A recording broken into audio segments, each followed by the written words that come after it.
B. En un centro oculto llamado Agartha, los dioses leales tratan de ayudar a los hombres dormidos a romper las cadenas que los mantienen sujetos al mundo material del demiurgo. Para ello envían carismáticamente un mensaje en la lengua de los pájaros, valiéndose de las brunas de Nabután. En dicho mensaje hay un recuerdo primordial para despertar y orientar al hombre, y una canción de Amort con la clave del anillo para que busque el centro, regrese al origen y abandone, como un dios, el infierno material de Jehová Satanás. C. Se pueden establecer entre A y B muchas analogías. Solo destacaré la más importante. Los Cameraden son análogos a los dioses liberadores. Creo que los 9 argumentos precedentes constituyen una eficaz demostración de la correspondencia analógica que existe entre la alegoría y la situación del hombre dormido. Pero esto no es todo. He reservado 3 componentes de la alegoría: canción infantil, canción de Amort, salida secreta, para efectuar una última correspondencia analógica y extraer la conclusión final. Como la validez de la relación analógica existente ha quedado evidenciada en los argumentos precedentes, no será necesario recurrir al mismo método en el próximo comentario. Daré por probadas las analogías que mencioné.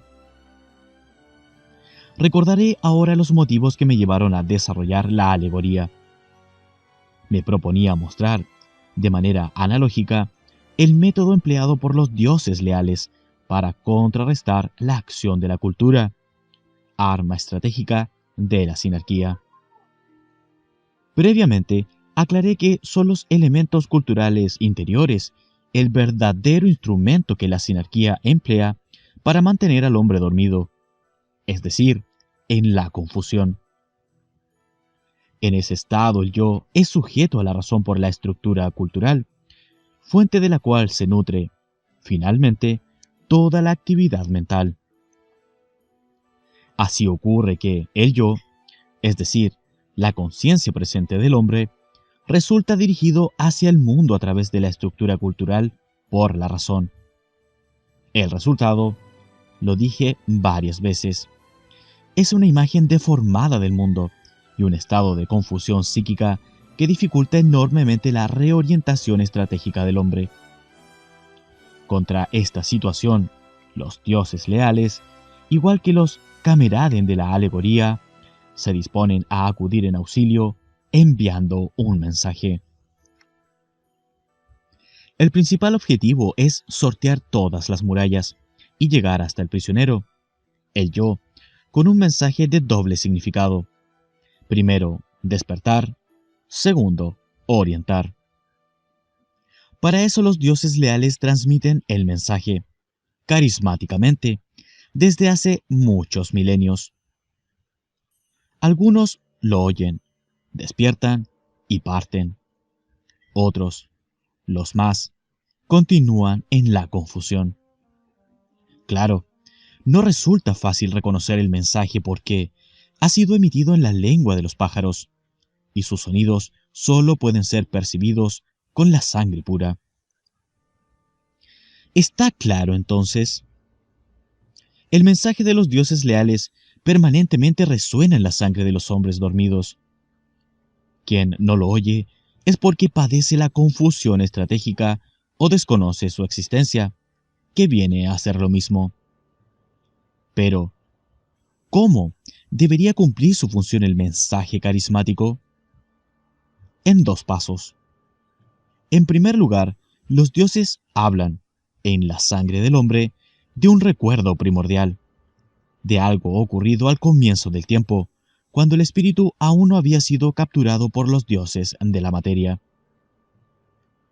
Cómo los dioses logran hacerlo es un misterio muy grande, del que solo ellos pueden responder. Este recuerdo primordial, la canción infantil de la alegoría, ha sido inducido con el propósito de que active el recuerdo de sangre propio del hombre dormido.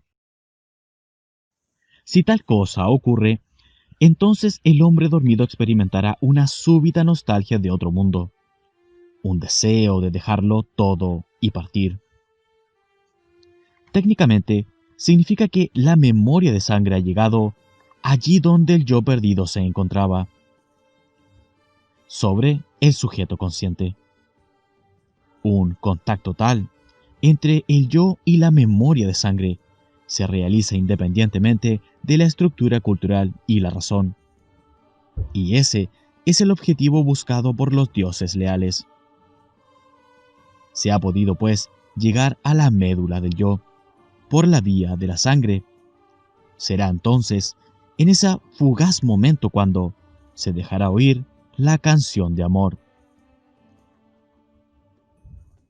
Hablaré ahora de la segunda parte del mensaje, al que he llamado alegóricamente canción de amor. Ante todo, diré que tal nombre no es caprichoso, pues la sabiduría hiperbórea enseña que a partir de su origen en el universo físico, es decir, desde su sincronización con el tiempo, el espíritu permanece encadenado a la materia por un misterio de amor. Cuando el recuerdo de sangre, activado por la primera parte del mensaje, abre un camino no racional, no cultural, hacia el yo, entonces los dioses leales cantan la canción de amor, hacen participar al hombre en el misterio. Si su sangre es lo suficientemente pura como para que el mensaje carismático pueda ser conciencializado, entonces el hombre tiene la posibilidad de orientarse hacia el origen y mantenerse definitivamente despierto. El misterio de amor solo puede ser revelado por la sangre pura, interiormente, en un contacto trascendente con el yo, que se realiza sin intervención de categorías culturales o racionales.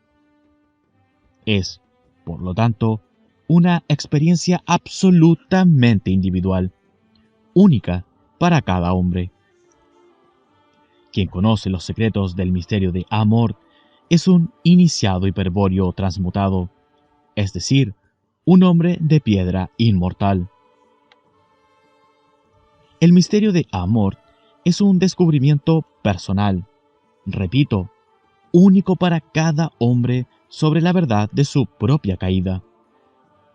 Nadie puede conocer este secreto y continuar igual. Y nadie, mucho menos, se atrevería a hablar de ello una vez que la suprema experiencia ha tenido lugar. Por el contrario, muchas veces los labios quedan sellados para siempre, los ojos cegados y los oídos cerrados. No son pocos los cabellos que se vuelven blancos, ni menos las mentes que se hunden en las tinieblas de la locura.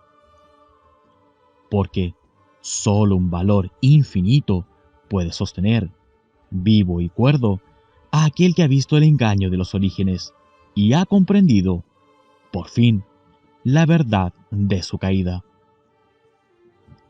Siendo el peso del secreto tan terrible, se comprende por qué digo que jamás puede haber en el mundo un indicio del misterio de Amort, y solo alguien irresponsable o loco afirmaría lo contrario. La sabiduría hiperbórea aporta técnicas de purificación sanguínea que tienen por fin aproximar al misterio. Pero el misterio, en sí, se descubre interiormente. Es único para cada hombre y no conviene hablar de él. A lo sumo, se pueden ofrecer algunas sugerencias, como las que expuse los días 8º y 9º, al narrar el ritual del fuego frío.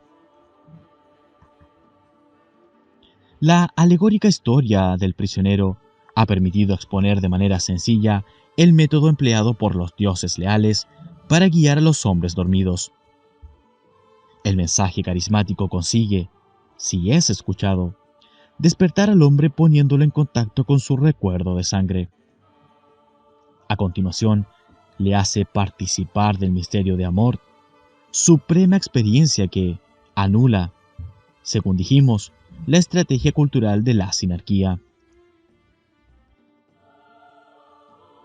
Pero no es posible saber en qué consiste el misterio de amor hasta no haberlo vivido individualmente. Solo se tienen los indicios generales que han dejado aquellos que se transmutaron y partieron. En base a tales indicios, se puede afirmar que el misterio de amor es experimentado de 7 maneras diferentes por el hombre, y que, justamente, esa es la razón por la cual la sabiduría hiperbórea prevé 7 vías iniciáticas de liberación. De acuerdo al modo en que el misterio de amor ha sido gnósticamente percibido, será la vía de liberación adoptada, y es por eso que suele hablarse de una vía de la mutación o del rayo, de una vía seca o camino de la mano derecha, de una vía húmeda o camino de la mano izquierda, de una vía de la oposición estratégica o vía de la gnosis guerrera para la orientación absoluta, etc. No hablaré, desde luego, de todas las vías de liberación, sino de aquella que tiene especial relación con esta historia, es decir, la vía de la oposición estratégica, que era la seguida por la casa de Tarsis. Pero la vía de la oposición estratégica es la interpretación última del antiguo misterio del laberinto, fundado por Nabután luego del hundimiento de la Atlántida. A la casa de Tarsis, la segunda parte de la canción de Amor, que era escuchada durante el ritual del fuego frío, le reveló el misterio del laberinto como vía de liberación individual. Vale decir que los señores de Tarsis siempre comprendieron el misterio del laberinto al transmutarse en hombres de piedra.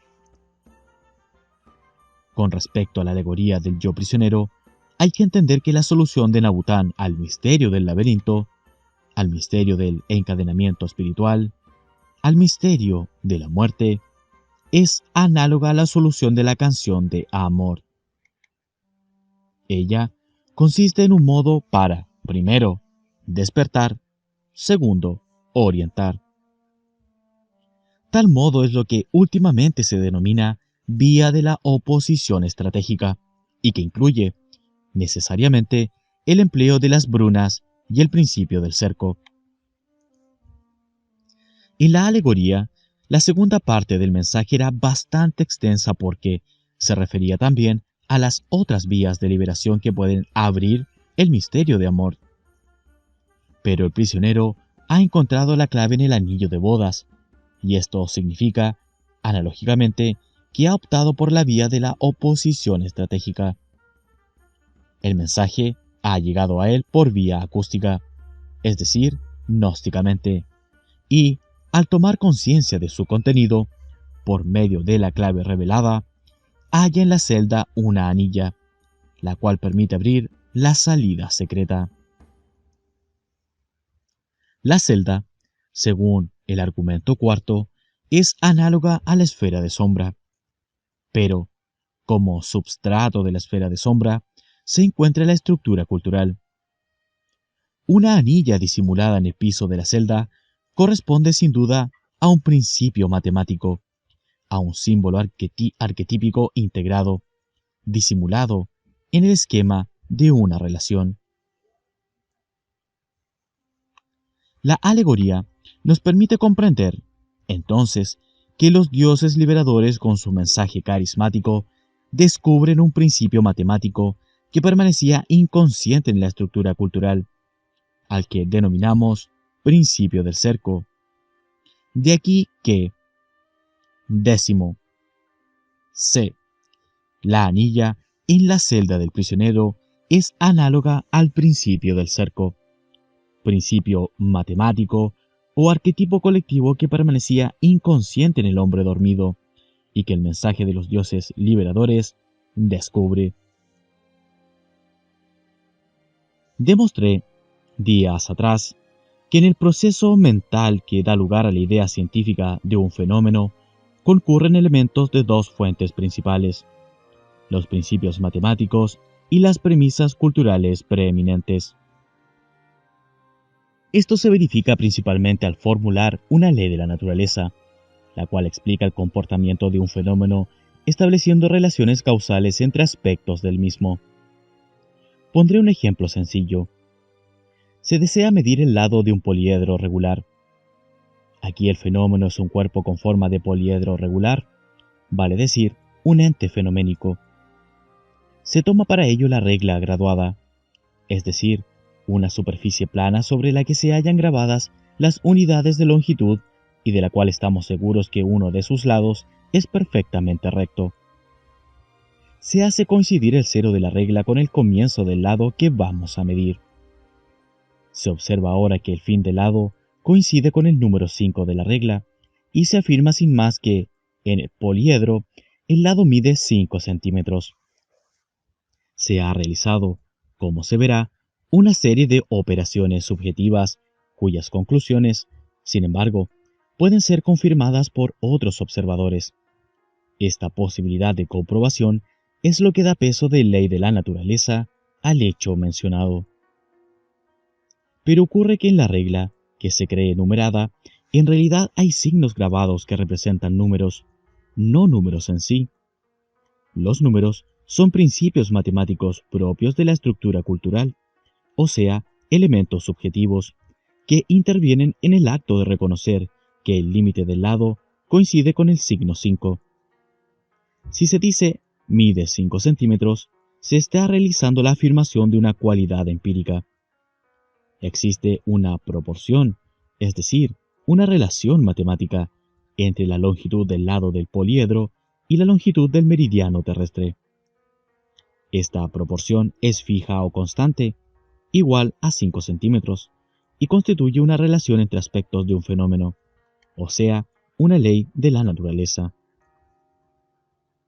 El centímetro equivale a la centésima parte de un metro, y este a la 10.000.000ª parte de un cuarto de meridiano terrestre. El ente fenoménico se presentó completo, íntegro en su manifestación. Sin embargo, no es posible aprehenderlo en su totalidad. A poco que se le observe una parte del mismo, se hace eminente, sobresaliendo y destacándose por sobre otros aspectos. La unidad del fenómeno ha quedado rota en favor de la pluralidad de cualidades que se es capaz de atribuirle. Se distinguen dos caras cuadradas, y en cada cara 4 aristas y 4 ángulos, etc. Luego se practica la medición de una arista o lado y se establece una ley de la naturaleza. La longitud del lado es proporcional a la longitud del meridiano terrestre, y su razón es de 5 centímetros. En esta operación que se acaba de describir han intervenido los principios matemáticos, cuando se distinguen dos caras, 4 aristas, etc., y las premisas culturales preeminentes, cuando se tornó eminente la cara, el lado o cualquier otra cualidad. Las dos fuentes concurren en el acto racional de relacionar, medir, aspectos del fenómeno y postular una ley de la naturaleza. Mide 5 centímetros, que puede ser universalmente comprobada. Espero haber dejado en claro que los principios matemáticos, el 1, el 2, el cuadrado, etc., por ser propiedades intrínsecas de la estructura mental, intervienen a priori en la formulación de una ley de la naturaleza. En cuanto a los números del mundo, esos que aparecen grabados en la regla graduada, solo son signos culturales de representación a los que se distingue gracias al aprendizaje convencional. Hubo pueblos antiguos que representaban los números con nudos o ideogramas. Es presumible que un instrumento de medición compuesto de una vara en la cual se han grabado jeroglíficos no significaría, en principio, nada para nosotros si no logramos leer los signos, es decir, realizar las representaciones numéricas. El análisis epistemológico sobre el modo como el hombre establece una ley de la naturaleza ha de llevar fatalmente a la conclusión de que sería imposible que el principio del cerco fuese localizado en el mundo como propiedad de los entes y pudiese ser formulado en un lenguaje sociocultural. Por el contrario, lo que puede ocurrir, en todo caso, es que el principio del cerco sea proyectado, consciente o inconscientemente, sobre un fenómeno y sea luego descubierto en él como relación eminente entre cualidades. Naturalmente, dependerá del tipo de fenómeno representado, la complejidad con la que el principio del cerco sea empíricamente reconocido e introyectado en la estructura psíquica. En resumen, el principio del cerco, descubierto a la conciencia por el mensaje de los dioses leales, es también un principio matemático y como tal intervendrá a priori en toda percepción fenoménica. Los números naturales que están en la mente permiten contar 1, 2, las mitades de esa manzana que está en el mundo. El principio del cerco que está en la mente permite aplicar la ley del cerco sobre ese fenómeno que está en el mundo. He recorrido un largo camino para arribar a esta conclusión. La expresaré ahora de manera general. El principio del cerco hará posible la determinación de la ley del cerco en todo fenómeno y en cualquier relación entre fenómenos. Pero el principio del cerco es, generalmente, inconsciente, y solo quienes logran oír el mensaje de los dioses leales pueden incorporarlo a la esfera consciente.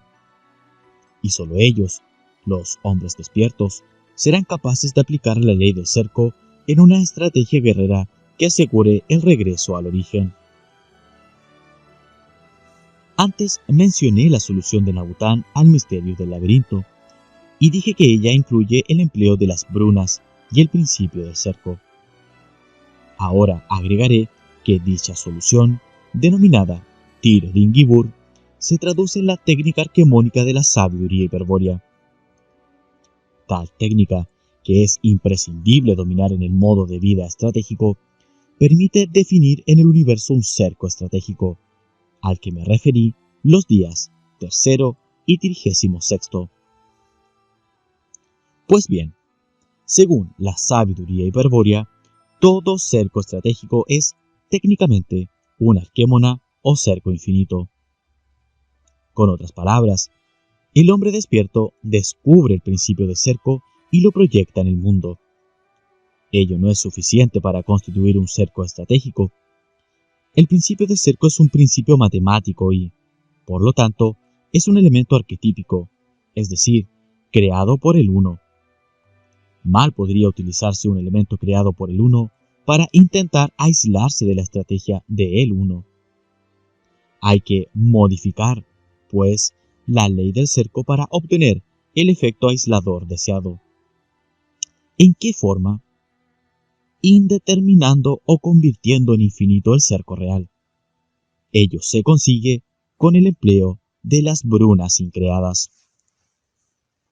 La inclusión de la bruna increada en la ley del cerco produce el cerco estratégico, el cerco infinito dentro del cual es posible practicar el modo de vida estratégico y desarrollar una estrategia de regreso al origen. La vía de la oposición estratégica es aplicable por todo hombre despierto que disponga de un cerco estratégico y de un lapis oppositionis. Este último elemento es sólo una piedra de oposición, es decir, una piedra que representa a el uno y contra la cual se realiza la oposición estratégica que permite aproximarse inversamente al origen. El lapis oppositionis se sitúa fuera de la arquémona, frente al punto infinito del cerco estratégico. Cuando el iniciado hiperbóreo efectúa la oposición estratégica, el interior de la arquémona se convierte en una plaza liberada, con un espacio y un tiempo propios, independientes del espacio-tiempo del universo creado. Así, aislado, sin abandonar en ningún momento la oposición estratégica, el iniciado avanza sin obstáculo hacia el origen, sale del laberinto, se libera de la prisión material. Aclararé el significado etimológico de la palabra arquémona y el sentido filosófico que denota en la sabiduría hiperbórea. Arquémona, ante todo, es una palabra compuesta por dos vocablos griegos, arque, principio, y monas, unidad. La iniciación por la técnica arquemónica permite arribar a un principio único de la psique, es decir, a la individuación egoica del self, desde donde es factible experimentar la posibilidad absoluta del espíritu en el origen. Tal es el sentido hiperbóreo de la arquémona. Para los hombres de piedra, iniciados hiperbóreos de la casa de Tarsis, el mundo en el cual ocurre la vida cotidiana es simplemente un campo de batalla, una palestra ocupada por enemigos mortales, a los que se debe combatir sin tregua, pues ellos cortan el camino de regreso al origen, obstruyen la retirada y pretenden reducir al hombre a la más vil esclavitud, cual es la sumisión del espíritu eterno a la materia, su encadenamiento al plan evolutivo del universo, creado por el demiurgo y su corte de demonios. El mundo es, entonces, para los hombres de piedra, el Valplatz. En la mitología nórdica y en los Eddas, el Valplatz es el campo de batalla a donde Wotan elige a los que caen luchando por el honor, la verdad, en fin, por las virtudes del espíritu. La casa de Tarsis, basándose en la sabiduría hiperbórea, extendía el concepto de Valplatz a todo el mundo. Pero el mundo es el macrocosmos, dentro del cual subsiste el microcosmos potencial del hombre despierto. La realidad de ese mundo, que rodea como Valplatz al hombre despierto, es Maya, la ilusión del gran engaño. Cuando el hombre despierto se ha situado en su arquémona y libera la plaza interior por la oposición estratégica, indeterminando o tornando infinito el cerco real, el lapis oppositionis que se encuentra en el Valplatz, se dice que su lugar constituye la fenestra infernalis del arquémona, el punto infinito del cerco estratégico. La fenestra infernalis es el punto de mayor aproximación entre la plaza liberada y el Valplatz, y frente a ella se enfrentan el hombre despierto y el demiurgo cara a cara. Se confrontan dos estrategias totales, la hiperbórea y la satánica.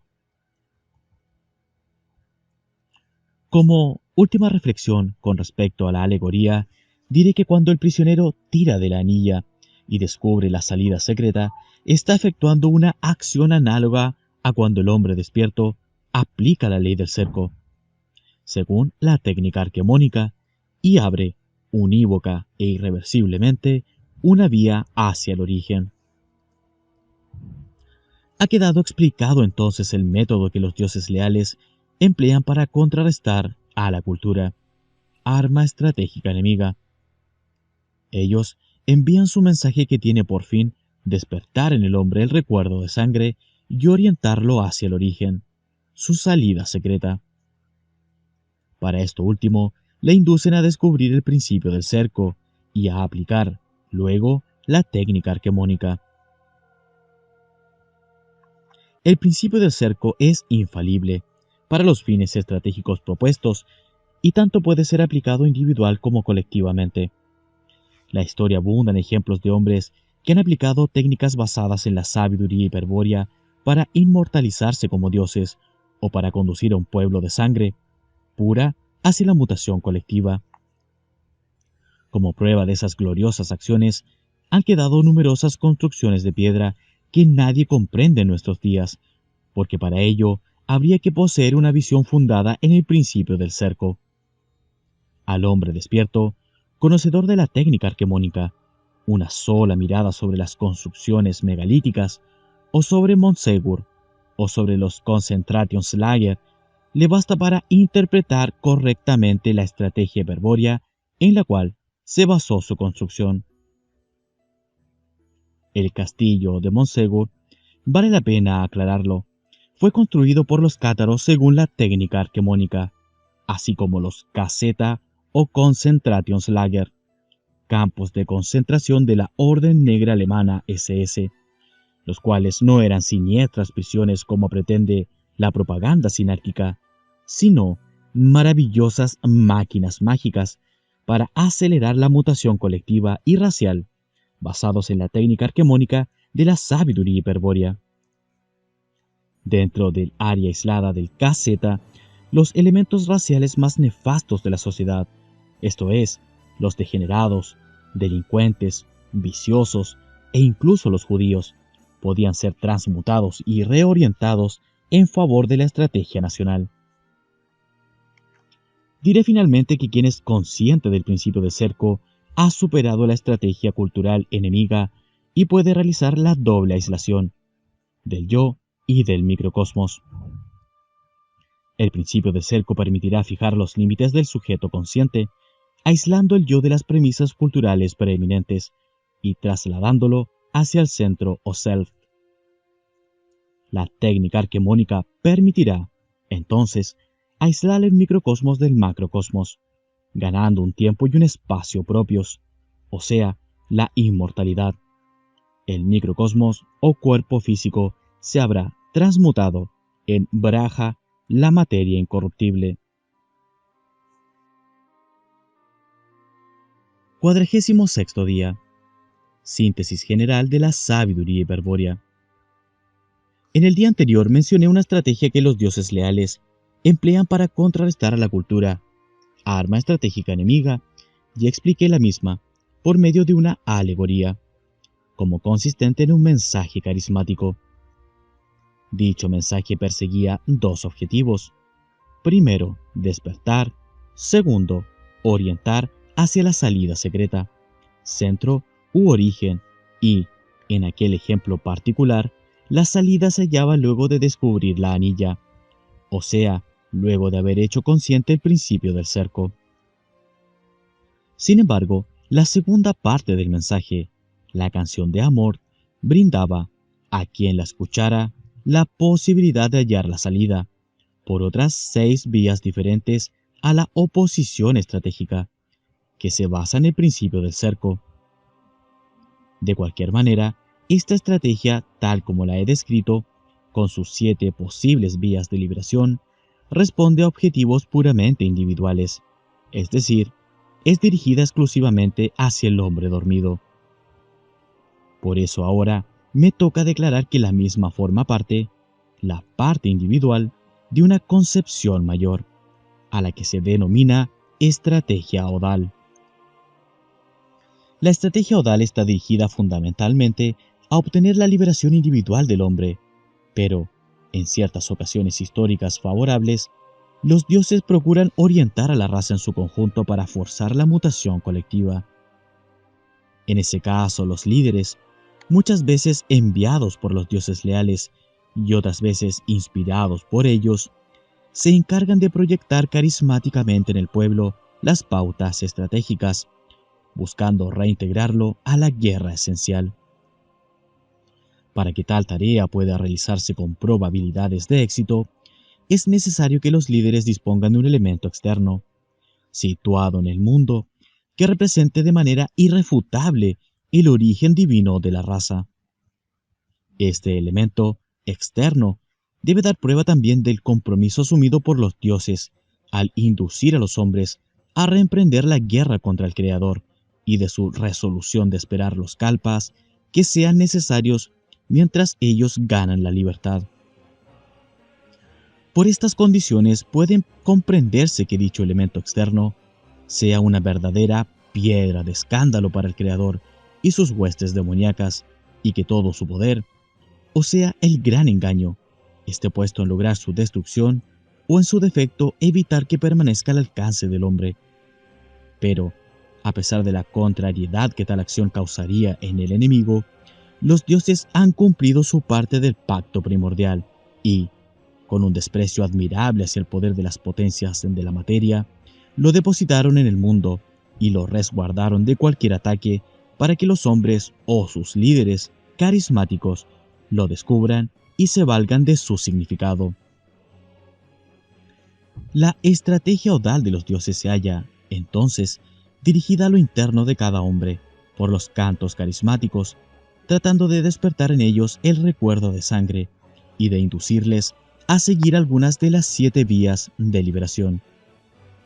pero también procura impulsar a la raza en su conjunto para que cese de marchar en el sentido evolutivo o progresivo de la historia y, revelándose el plan del uno, en un salto inverso, transmute las tendencias animales del hombre y recupere su naturaleza divina hiperbórea.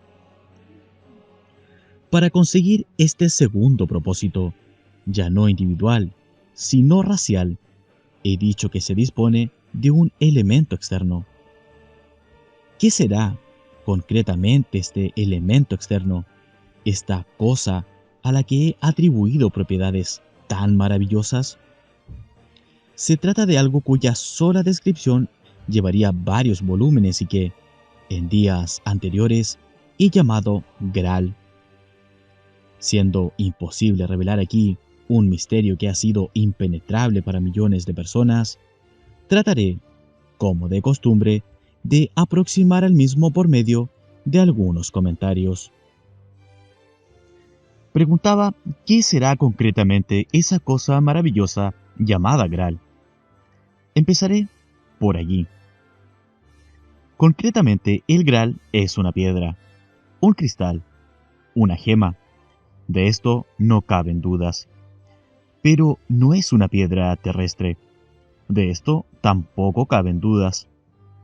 Si no es una piedra terrestre, cabe preguntarse cuál es su origen. La sabiduría hiperbórea afirma que proviene de Venus, pero no asegura que ese sea su origen.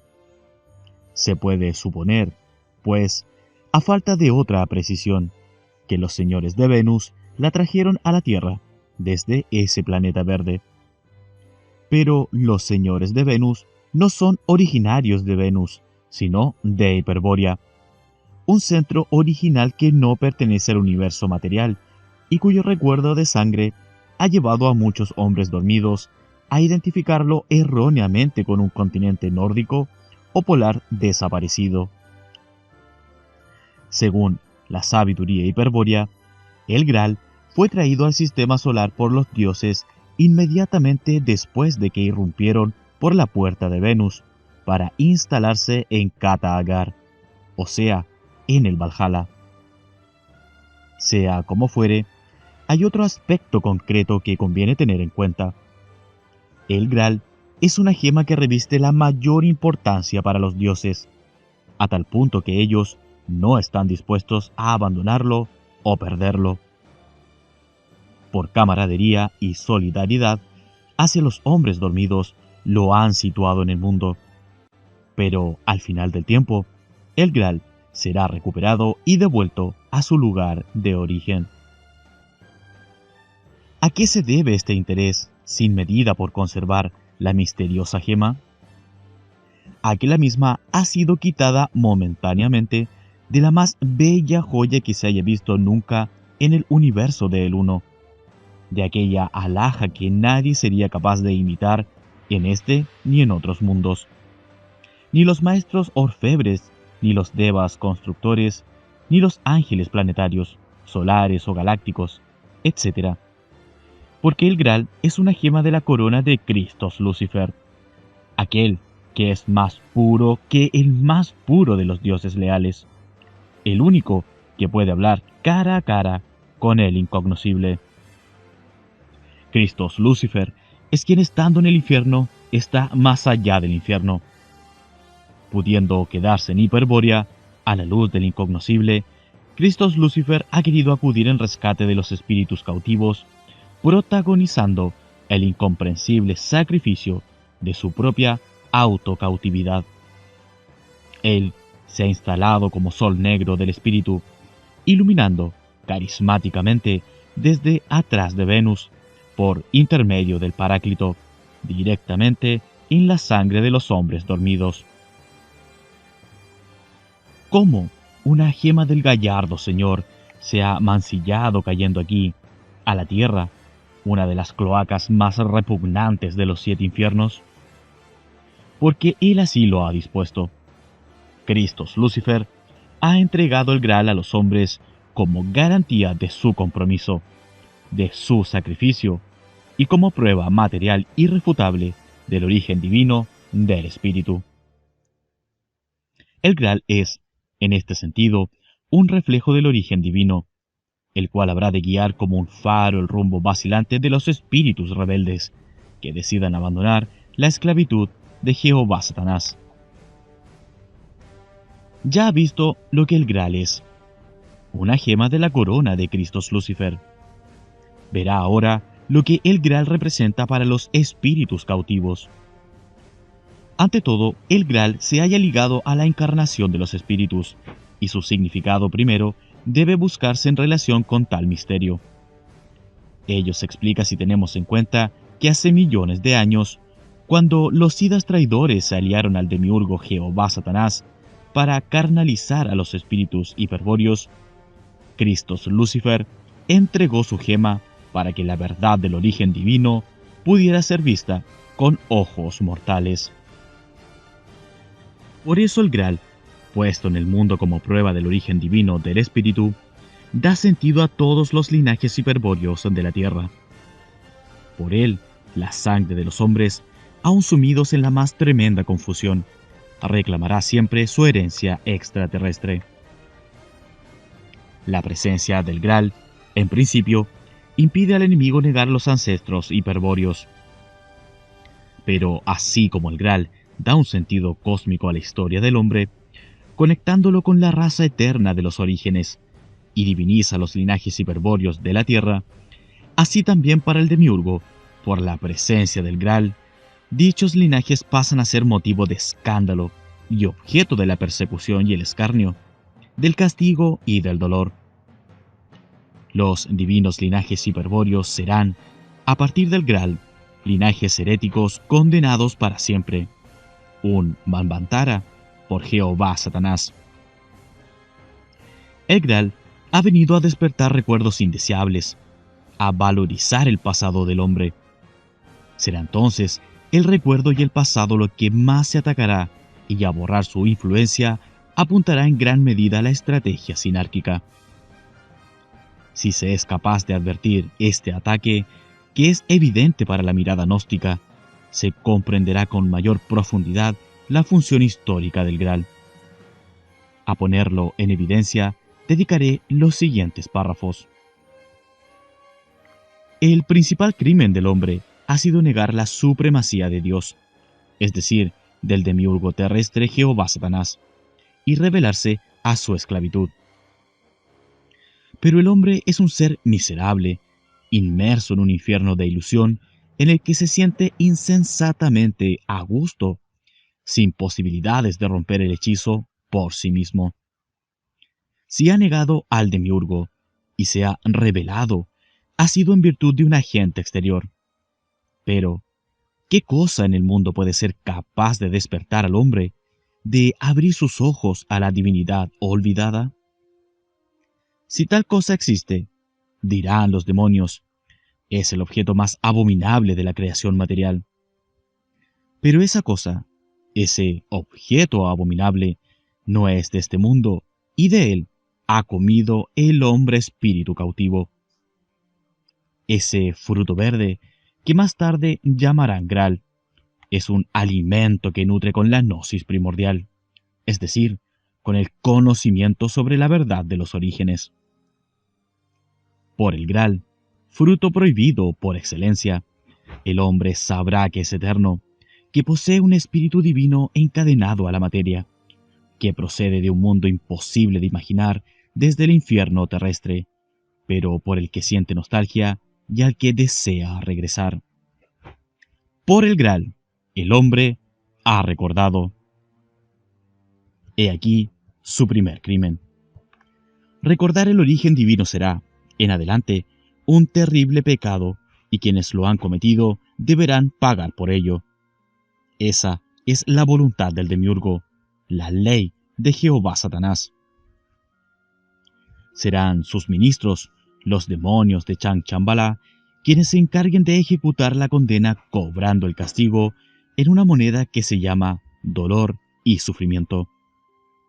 El instrumento será, naturalmente, la encarnación, repetida 1000 veces en transmigraciones controladas por la ley del karma, declarando cínicamente que el dolor y el sufrimiento son para bien de los espíritus, para favorecer su evolución. Si el mal radica en la sangre, entonces se la debilitará favoreciendo la mezcla racial y se la tornará impura, envenenándola con el temor del pecado. El resultado será la confusión estratégica del espíritu y la completa oscuridad sobre el pasado del hombre. En el pasado no hay nada digno de ser rescatado, afirmarán durante milenios las gentes insensatas, a coro con los demonios de la fraternidad. La teología y aún la mitología hablará sobre el mal del hombre con el lenguaje del demiurgo, el pecado, la caída y el castigo. La ciencia, por otra parte, nos mostrará un panorama más desalentador. Probará, echando mano de inmundicias fósiles, que el hombre desciende de un protosimio llamado homínido, o sea, de ese mísero y despreciable animal hombre que fue el antepasado del hombre dormido. La ciencia ha llevado el pasado del hombre a su degradación más dramática, vinculándolo evolutivamente con los reptiles y gusanos. Para el hombre moderno ya no habrá ancestros divinos, sino simios y trilobites. Realmente se necesita partir de un odio sobrehumano para desear que el hombre se humille de manera tan triste. Pero dejemos lo triste, seamos optimistas. ¿Para qué mirar el pasado? Dirá la sinarquía con la voz de la ciencia y la teología, si el hombre es algo proyectado hacia el futuro. En el pasado no hay nada digno de respeto. Unos primitivos crustáceos marinos hundidos en el cieno tratando de ganar el medio terrestre, impulsados por la evolución. Millones de años después, unos simios deciden hacerse hombres. Impulsados nuevamente por la milagrosa ley de evolución, se vuelven bípedos, fabrican herramientas, se comunican hablando, pierden el pelo y entran en la historia. Y luego viene la historia del hombre, los documentos, la civilización, la cultura. Y en la historia continúa implacable la evolución, convertida ahora en una ley más inflexible llamada dialéctica. Los desaciertos de la humanidad, las guerras, la intolerancia, el fascismo, son errores. Los aciertos, la paz, la democracia, la ONU, la vacuna Sabin, son éxitos. De la puja entre éxitos y errores surge siempre un estadio superior, un beneficio para la humanidad futura, confirmándose la tendencia evolutiva o progresista. ¿Acaso no es esa tendencia progresista de la historia todo lo bueno que cabe esperarse del pasado? Por eso, seamos optimistas. Miremos al futuro. Allí están todos los bienes, todas las realizaciones. El teólogo asegura que tras un juicio futuro a los buenos se les abrirán las puertas del paraíso. Los rosacruces, masones y otros teosofistas sitúan en el futuro el momento en que, concluida parcialmente la evolución espiritual, el hombre se identifica con su mónada, o sea, con su arquetipo divino, y se incorpora a las jerarquías cósmicas dependientes del demiurgo. Y hasta los materialistas, ateos o cientificistas, presentan una imagen venturosa del futuro. Nos muestran una sociedad perfecta, sin hambre ni enfermedades, en donde un hombre, tecnócrata y deshumanizado, reina feliz sobre legiones de androides y robots. No abundaré en detalles sobre un hecho por demás evidente. Se ha intentado borrar el pasado del hombre, desconectando a éste de sus raíces hiperbóreas.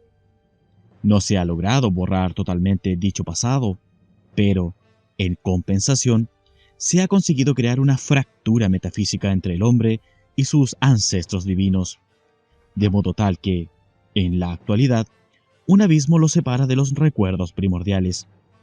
Un abismo que tiene nombre: confusión. Paralelamente, con tan siniestro propósito, se ha proyectado al hombre hacia el futuro, eufemismo utilizado para calificar a la ilusión del progreso que padecen los miembros de las civilizaciones modernas. Tal ilusión es generada culturalmente por poderosas ideas fuerza, empleadas hábilmente como arma estratégica. El sentido de la historia, la aceleración histórica, el progreso científico, la educación, civilización versus barbarie, etc.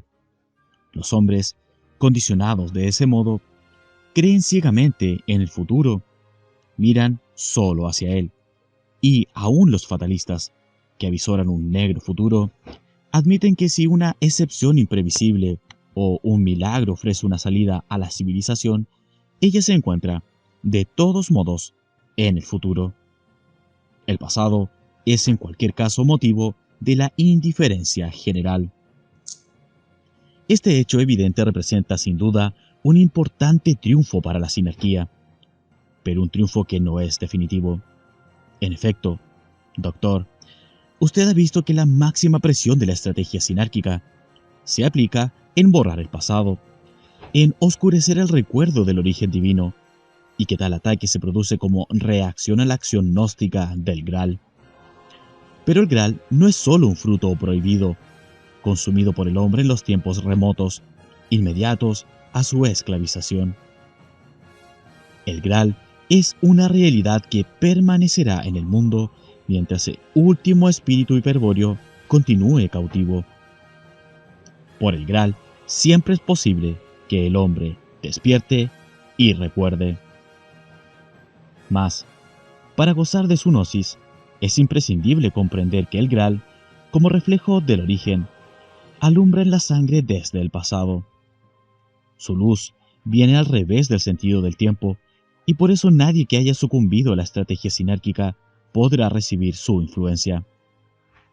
Ya vio que una poderosa estrategia cultural proyecta al hombre hacia el futuro e intenta borrar su pasado y confundir sus recuerdos. Pero el Graal no debe buscarse mirando al futuro, pues así jamás será hallado. En rigor de la verdad, el Graal no debe buscarse en absoluto. Si con tal verbo, buscar, entendemos una acción que implique movimiento. Solo buscan el Graal quienes no han comprendido su significado metafísico y creen, en su ignorancia, que se trata de un objeto que puede ser encontrado. Recordaré una de las historias medievales sobre el Graal que, aunque deformada por su adaptación judeo-cristiana, conserva bastantes elementos de la tradición hiperbórea. En ella, Parsifal, el loco puro, sale a buscar el Graal. Por desconocimiento comete el desatino de emprender la búsqueda viajando caballerescamente por distintos países.